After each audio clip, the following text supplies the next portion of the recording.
मारेगाव तालुक्यात भाऊसाहेब फळबाग लागवड योजनेचा उत्साहात शुभारंभ।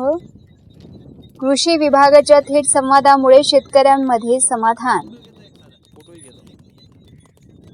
दिनांक 5 जुलै 2026 रोजी बोटोनी चिंचोणी येथे श्री भास्कर सिडाम यांच्या शेतात भाऊसाहेब फळबाग लागवड योजनेचा शुभारंभ करण्यात आला। या उपक्रमामुळे परिसरात आनंदाचे वातावरण असून कृषी अधिकाऱ्यांच्या थेट बांधावरील उपस्थितीचे शेतकऱ्यांनी स्वागत केले आहे।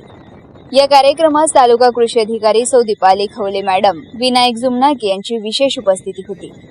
यावेळी गावचे सहाय्यक कृषी अधिकारी यांच्यावर तुषार मेश्राम आणि निखिल पवार हे देखील उपस्थित होते।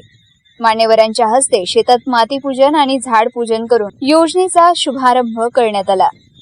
शेतकरी श्री भास्कर सिडाम यांनी तालुका कृषी अधिकारी सौ दीपाली खवले यांचा सत्कार केला। यावेळी खवले मॅडम यांनी शेतकऱ्यांना फळबाग लागवडीचे महत्त्व पटवून देत या योजनेत सहभागी होण्याचे आवाहन केले।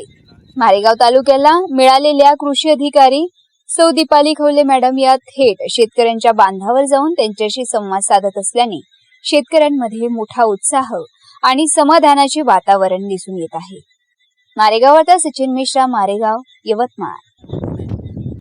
सर्वांना नमस्कार। आज मारेगाव तालुक्यामध्ये भाऊसाहेब फुंडकर या योजनेअंतर्गत प्रथमच फळबाग लागवड झाली आहे। आपल्यासोबत शेतकरी आहेत सिदाम साहेब, त्यांनी मारेगाव तालुक्यात प्रथमच आंब्याची लागवड केली आहे आणि या योजनेमधून केली आहे। तर योजना कोणती आहे? तर भाऊसाहेब फुंडकर आहे। यामध्ये कृषी विभागाचे माननीय जुमनाके सर, माननीय मेश्राम सर तसेच पवार साहेब यांचे सहकार्य लाभले आणि जास्तीत जास्त शेतकऱ्यांनी मारेगावमधल्या फळबाग लागवड करावी असं मी आव्हान शेतकऱ्यांना करते।